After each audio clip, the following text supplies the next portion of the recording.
Today is July 1st, 2019, and we're speaking with Pamela Mahooty from Zuni Pueblo in western New Mexico.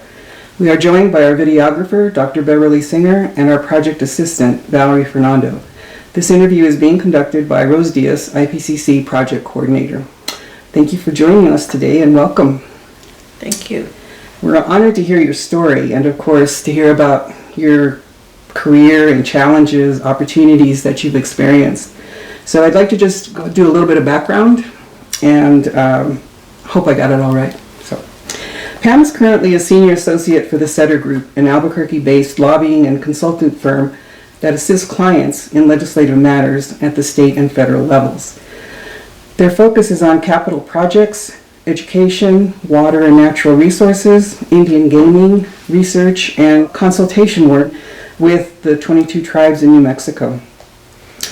As a senior member of the team, she is a registered lobbyist with the state of New Mexico. Pam is the daughter of Corny Joseph Mahooty, a farmer and U.S. Forest Service employee, and Lily Halu Mahooty, a housewife. Both parents also contributed to the family income as silversmiths, a craft learned and practiced by Pam. Her parents raised 6 children in addition to taking on another 7 that extended the immediate family.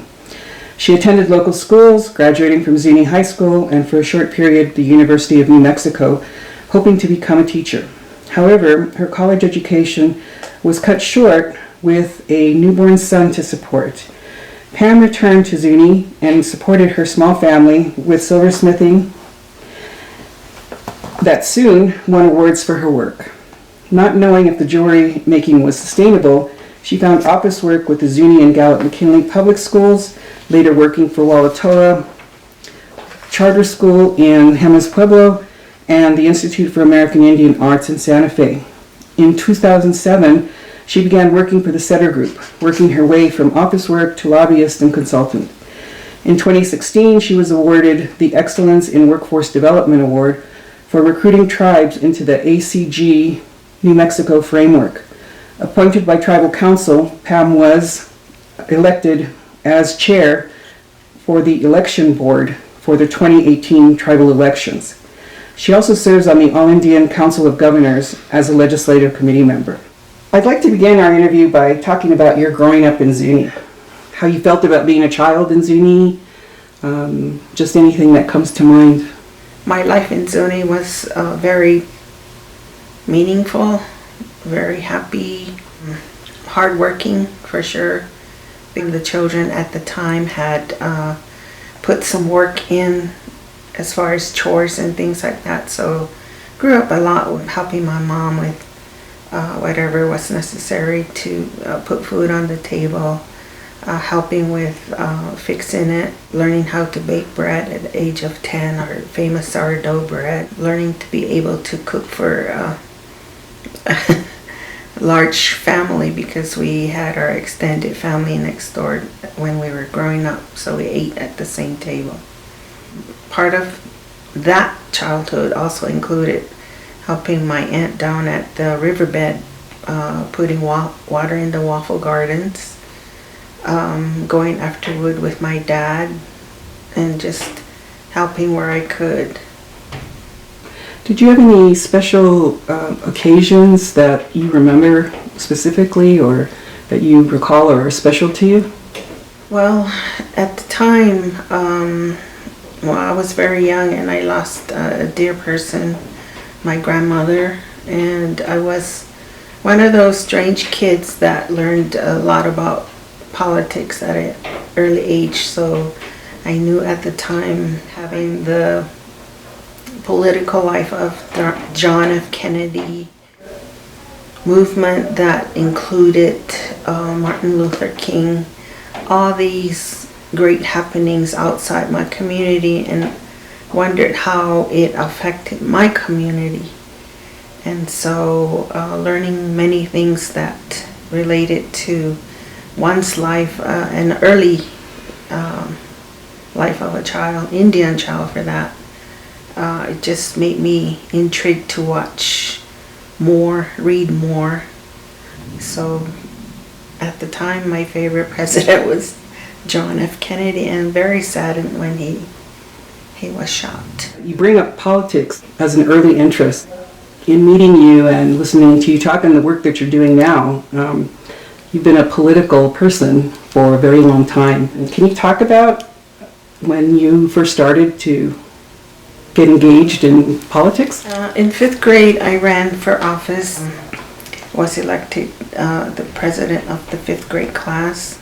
Early on in student council when I moved to high school, at that time we didn't have middle school. 6 through 12 was high school. And I ran for student council, parliamentarian.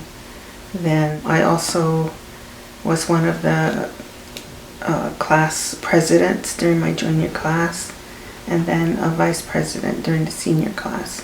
You had an early start. Yes, I had an early start, but also during that whole time we were very much engaged as students in various activities that affected our pueblo, like doing a walk to Gallup from El Sabino to Gallup, New Mexico in protest of liquor sales. Unfortunately, there are many of our people still patronize that place, but it's still there. Talk a little bit more about how John Kennedy influenced you. He was one of these people who really understood people. He supported Native communities. He supported what was right. He supported, even though he was one of these people that were very rich, he never put that in front of him. He always put people first. And I think that's where I really got to want to know him more better through reading and just looking at what I could. So every time I was in school, I would come home and watch the evening news, afternoon news, just to see what was on the channels describing whatever the president might be doing. One of the events that really impressed me was, because I never got to go, but the girls' state. Yeah, tell me about that. It's one of the things that my pueblo did. Actually, this was done through the school, but the veterans program supported financially in getting me to, at the time, New Mexico Tech. It was where the site was, and they have them at various places. But New Mexico Tech is where I went. I served for a week learning about the governmental system, state, federal, and also regional. So that to me was very informative. It was a good educational piece, probably in my early life with what I'm doing right now. How was it meeting a bunch of other people? It was intriguing because they were all on the same level that I was. The interest level was there, and I got to mix with several other girls that were there in the same kind of happening. The event was very big, something that I wasn't very used to, and so I think that was probably one of the biggest long trips that I've ever dealt with in my high school days, and especially when my parents really couldn't afford anything major. We never really went anywhere. So not to say that that was my first trip, but definitely a big one. And it was a nice mix to know that there are other, at the time, girls out there doing the same thing that I was, and the interest that brought us together. And it was great to know that other schools were involved in the whole process. Mm-hmm. So you graduated from high school and you moved to the University of New Mexico. And at age 22, you have a newborn son to take care of. How did becoming a mother change you? It made me think about my childhood upbringing. We had a challenge because we were a very large family. Our parents were able to budget pretty well, trying to raise two large families at the time. Just made me think, well, what do I want to be? How do I want to make sure that my child does well? How do I survive?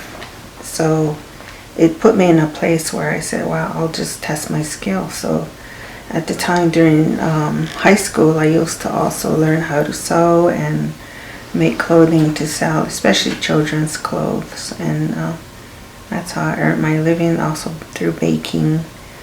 But using those tools and then into what I could help to do to raise my child, I figured, well, at 13 I started silversmithing, so it just made me a better artist as far as silversmithing and making products that were hopefully unique so that it would not be in competition with my parents. Although I got the foundations from them, it was something that I didn't want to do to, like I said, be in competition. Tell us about your son. David is my one and only child. He's 43 years old. He works at the state office with the state treasurer's office as their CFO, and he's responsible for a lot of fiscal management that the state goes through. And so he's dealing with not only the bookkeeping part, making sure that the reports are accurate, but he also is involved with the state bond sales. He's very much in tune with what the governor may want as far as the fiscal year. So he's doing a lot of reporting, making sure that the reports are accurate. So he takes From what I know. after his mom for the detailed part. Do you have grandchildren? I have 2 grandchildren. Reed she's 10 years old, and she goes to Vista Grande Elementary School in Rio Rancho. There's a newborn, Mason, who's now 7 months old, but he brings us joy whenever we see him.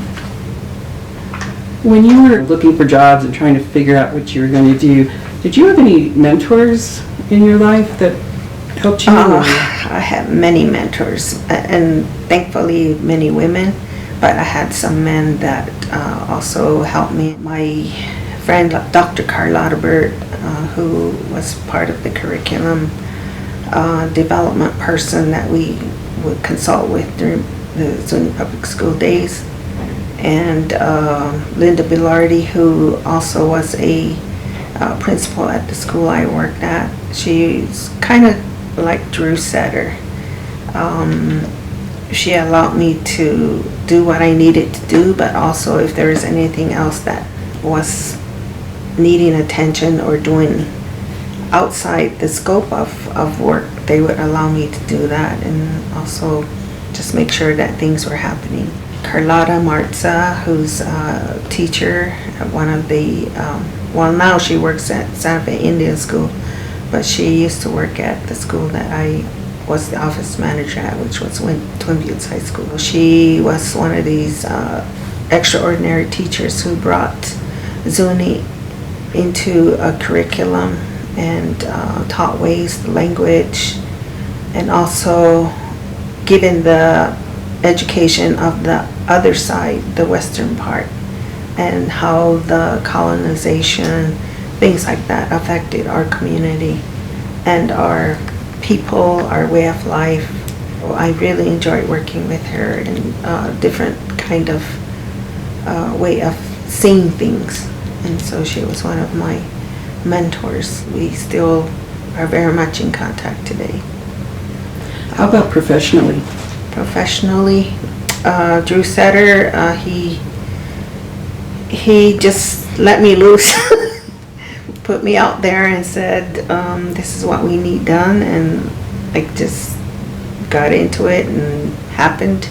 Ramaswina, I worked with him at IIA, and he was the one who actually led me to the offices where the legislators were, and so gave me a chance to sit down and do some discussions on what the Institute needed, or if there was anything that they could help us with. I tried very hard to work with the legislators on those matters that affected our students at IAIA. And then Drew saw something about me that we didn't know each other before. So he hired me and said run with it, and I did, and we're still at it, and I believe we make a good team. Can you tell us what a lobbyist does? A lobbyist, there's this stigma, there's this little thing that people say that lobbyist is a bad word. I think it's just the fact that there's people out there who are different, and I truly believe that you have to be a different person to be one. You go and work with folks, you talk to people, mainly legislators, or those that you need to influence, and see if you can get your message across to them. And sometimes when we're asking for capital outlay dollars, we specify what we want it for, but in a matter of a 2-minute speech, the elevator speech if you want, and see if you can get a deal out of them as quickly as possible, and then following up with the assurance that they actually do provide what you're asking for. And what we do for our clients is exactly that. We talk to legislators, we talk on their behalf, we ask on their behalf, and see what we can do to make relations well. And we try to work with all of them at every level.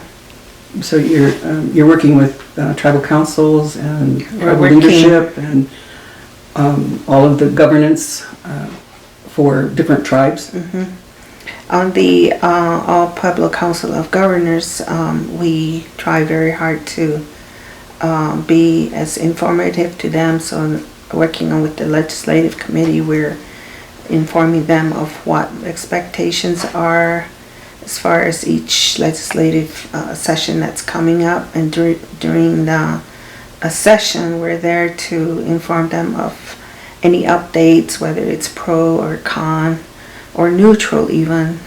We give them that feedback, knowing that their busy lives are something that is very to be and expected, and so we're there for them on their behalf.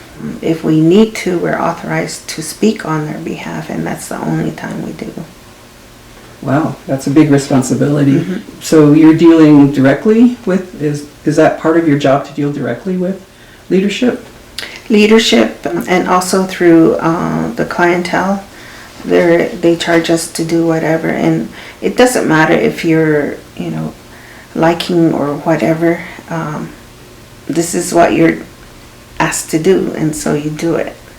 Yeah. And so if it's attending a meeting, you go and attend a meeting, make sure that you bring feedback to the client. If there's any action items that they need to do, you're informing them of that, if there's any timelines. So trying very hard to have that connection, and the update is what really matters. And I know everybody's busy, so our program provides an update every week to let them know what's happening so that they're informed. So it's a busy 30 or 60 day. Those days are tough on you. Yes. Sometimes we look like zombies at the end of a session. I believe the 30 days are rougher because it's fast paced. 60 days are long, but they can also be very hard. Your work seems centered, and your clients seem centered around the ideas of sovereignty and preservation of tribal rights. In your years of working on these issues, what are the major changes that you've seen? Major changes, I believe that the committees developed by the All Pueblo Council of Governors has been a major help in making sure that the advisory council is aware of what's happening, and they are presented to the leadership, and then the leadership accepts resolutions or whatever they have to do as a full body in support of what might be happening. I believe that's been a major plus. The work that everyone has been doing, even through the committees that they've developed, they have been a plus in the way that the process is being handled, because they're the ones that are the boots on the ground. They figure out what's happening and they inform the governors whether it's a good thing or not. We're kind of like the policy teams, if you would, on matters that relate to the whole leadership. Do you think Indian gaming has shifted some of the money power? In the earlier days, it was kind of a threat to the state, but now it's becoming a little bit of a low key. I mean, not all gaming tribes are just making huge dollars, especially those that are on the northern side. The main ones are like around this area who are seeming to do well. Right now it's at a level where it's almost not really growing. So there's been some shift, yes. No, so some shifting there. What are the important contributions that you think your company brings to the table? We're very much involved with legislative process. We're informing if there's anything related to any big change in anything. We're informing the legislative committee membership that this is happening. We work well with our tribal leaders in getting messages to them.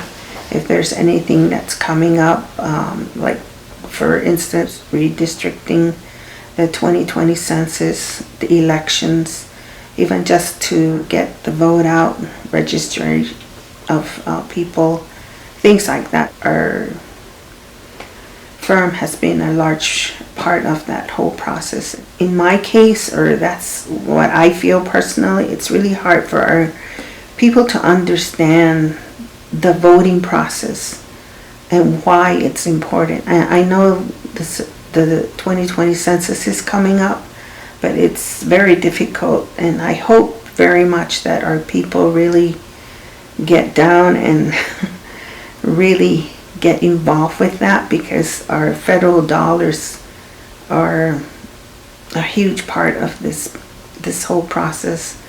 As far as immigrants and things like that, we're native communities, and we shouldn't be worried about who lives where. The importance is that we enroll or register everybody that's in our households, whether it's in rural areas or whether it's in a metro area, whether it's in a native community. We all need to get our folks numbered. What has been one of the most interesting projects that you worked on? Everything. I think not really projects, but through our capital outlay requests, just seeing everything on paper and then doing what we can to obtain funds for these projects. I think the most intriguing, the most exciting part is, well, for me, is to see a building or a project come to fruition, and you know that you've been a part of that. That's really interesting. You know, whether you work in construction or your name doesn't go on the building, but No. you know that, you know, and your family knows that you had a part in that, and I think that's really important to people's legacies. Yes. So thank you for that work. What do you think are the most important issues facing Native communities? Oh dear, that's a whole lot. I know you work in health and education and different kinds of legislative efforts. But what do you see as the biggest, or a few of the biggest concerns right now?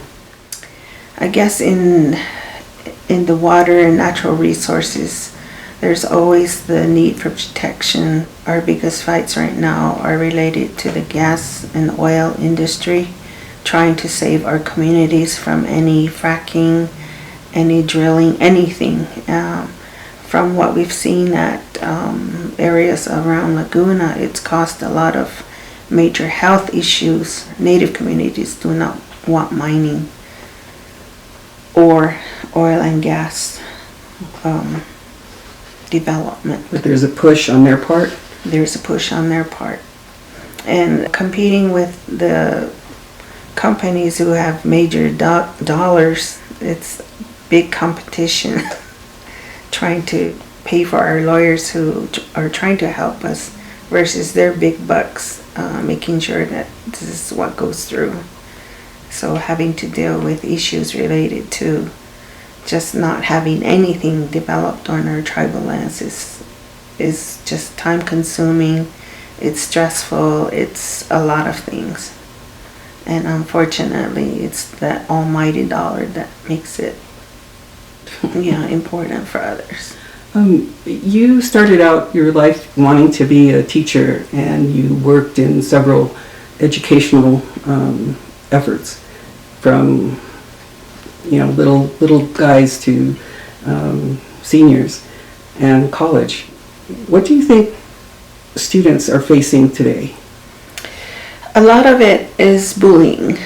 There's a lot of people who have called me because their student, their child, or whatever is going through a process. And I'm very much in tune with my community via phone or email, but there's, I think, a lot of things that are related to our schools are through bullying.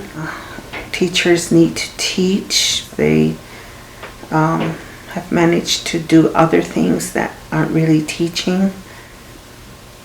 I know in my day, we loved to read, we loved to write, we loved to interact. And some of those have really disappeared, and just the fact that we have to do well on tests, the test scores is, I guess, the driver. But also to make that happen, it should be a fun time for the educational systems, for them to learn. And also part of where I grew up with our Zuni schools, it was very good that the language through the bilingual education program was one of the major pluses through our school system. We also want change of information in textbooks indicating how we managed as far as Indian people, how we survived as Indian people, how our language is a major factor. I mean, I had my kid learn Zuni first, and he was, and still today he speaks. And so that was important to me. Do you think technology has affected how people relate to each other? Technology, unfortunately, had its minuses. It should be a plus. Technology should be a plus. We were brought up with computers, and the funny thing about me was during my school days, the only persons that could use computers were the ones in children with disabilities classes. But it has come far enough that everybody has access, but unfortunately only in our school system. We do not have that many in our homes. So the internet has to be there. Unfortunately, a lot of our rural communities don't have internet. We need broadband and things like that to ensure that capability. But technology also has had its minuses through Facebook and things like that. It's become a piece of a box where we can make sure that we say bad things about each other, and I believe that's not how it should be. I don't use Facebook. I just hear a lot about what people say, and quite frankly, I don't have time to do Facebook. My work is just too much. You talk about language preservation, and I know Zuni is very involved in doing that. Has that always been a priority? It has been a priority as far as when I was a student throughout, I think, 8th through my senior year. I was part of a program that was in the process of developing or getting our own school district in Zuni. And so throughout that whole time I was a student. Then after that, it was when we became our school district in 1980. But because of that, we wanted to have our own school calendar. We wanted to have our cultural days. We wanted to make sure that our language was retained. So All of these factors were involved in that whole process. I see Zuni as sort of isolated from the other pueblos. It's not like the Rio Grande pueblos that follow each other. Do you think that that has had an impact? Or what impacts have you seen with that isolation? As far as language retention? Or in any way? Historically, the Spanish, when they came, they wanted to take over our way of life, but we were never part of that. We kept saying no to them and doing what we could to stay away. Our brothers to the north also did the same, which is the Hopis. The villages on the Rio Grande, they accepted that, and being Catholic was just not something that obviously our village wanted. I know that historically we were able to throw them off the cliffs or whatever. I mean, we just didn't want it. Today we have several religions in our village, and I don't know, we're the largest of the 19 pueblos, but I still call it a village, because that's what we are. We have the Catholic, the Mormons, the Christians, and I don't know what else, if there's any. And what's the significance of maintaining a language such as Zuni for younger people? I've been trying to teach my granddaughter how to speak the language, but it's been really hard for her because she's at both worlds. At Santa Ana, she's there, and then also here on this side where I'm trying to teach her Zuni. But she does understand, and if she doesn't, she'll ask. And sometimes she'll say just a phrase.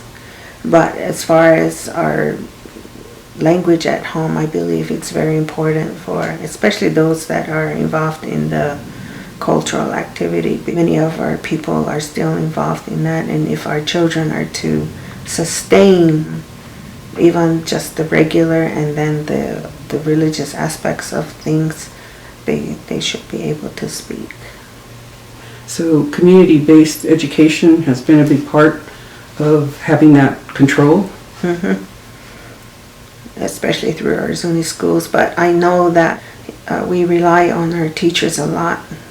But I'm one of those individuals who believes that education starts in the home, and it's how you provide that important aspect to your child or your children. What kinds of issues are students now facing, especially that still live in the village? What do you see as problems they're having in their educational move? We have families that have drinking issues. We have families that have drug issues. There's a major economic development regression that we have. There's really nothing out there to, like, say, for my son to go, for me to go. So I'm waiting for retirement to go home. So that makes it home. That makes it hard not to have anything that will sustain you in the community. And you're 30 miles from Gallup, and how far from Grants? 40, an hour from Grants. Yes. So we don't have jobs, or we do have people that work, but through institutions like the Zuni public schools, the Indian Health Service Hospital, Bureau of Indian Affairs, and other smaller areas of employment. But that's a big factor in our large community when we don't have jobs. The marketing of our crafts has really gone down, and that's something I never knew that it would, because when my mother was asking me to just be a silversmith full time, I said no, I don't know what the future might bring. And I'm glad I didn't, because the silversmithing was a supplement to my other income. Plus I also wanted to make sure that I had Social Security. If I'm lucky, I'll get Social Security. We'll see. Those are probably the biggest factors. And of course, of the youth, having them use alcohol and drugs to hurt themselves. Many of them have either contemplated suicide or have gone through it. It was something that was an omen on our part, on our information from our grandpas and grandmas, that we shouldn't take our lives because it's not what you do. How do you define your role as a Pueblo woman? I'm a Pueblo woman by heart. I'm in it. I was born with it. Exercising it with my job every day. I pray, not only just for me, but for our leaders to make wise decisions, even the ones that are non-native. I pray that everybody makes good, and I'm one of these individuals who wants to see positive things, and I think that's something that drives me every day. And whether it's job related, whether it's community related, if I have to go home and change some things, that's probably something I need to do. But right now, I'm helping a whole lot more Native communities by being with the firm I'm working with, and just being the individual that I am, or the kind of individual that I am. I want to see positive change, and if I make a little crack, that's fine. At least I'm contributing. There's just so many things. I'm still a Pueblo woman when I need to be. I went home last week to be a part of our ceremonies. It's something that we do. We fast during the summer and winter solstice in honor of our loved ones. Those are what we call our memorial days, when we honor our past loved ones with planting feathers. What are your plans when you retire? Go home and get some rest. You're a very valuable community member, no matter which community you come from. You really represent to people who may never meet another Native person. And so, is that a difficult thing? I don't know. It's just natural for me. I just go and do what I need to do. I'm one of these individuals where if I see a problem, how do I fix it? If I have people come to me, I recommend things. I don't tell them to do this, do that. It's up to them, and how we live our lives. We just have to make sure that the roads that we take are positive. Hopefully, I'm a role model to somebody else, making sure that lives are a little bit better. And however I contribute, whether it's through, I don't have a whole lot of money, but whether it's through money or my time, my language, my whole being, that's who I am. What advice would you give to young people today after having gone through all these opportunities and challenges? Number one would be, don't ever forget your roots. You're Native, be Native, live Native, speak Native. Be proud of who you are. It's a crazy world out there. I'm old. I moved here when I was an older person. Prior to that, I lived in Zuni all my life. I never thought I would sustain here, but I did. I think part of it is just through prayer, through my cultural upbringing. Whenever there was anything religious, I took part in what I could. And sometimes it meant being back here in Albuquerque when things were happening at home, but that didn't stop me. My dad would always tell me, it's not having to be there, it's what you can provide. And so if I had to be here, I made sure that our spirits, our loved ones were fed. So I would still prepare meals during the night dances when I couldn't attend, or other ceremonies. Through our solstice fastings, made sure that we did it. If we had to do it here, we still did it here. It's not the physical being, place that you had to be. It's what you have in here that makes you who you are. We only have one last question for you. Is there anything we haven't asked you that you'd like to talk about? Oh my gosh, I have a whole life. Yes, you do. You have a very interesting life.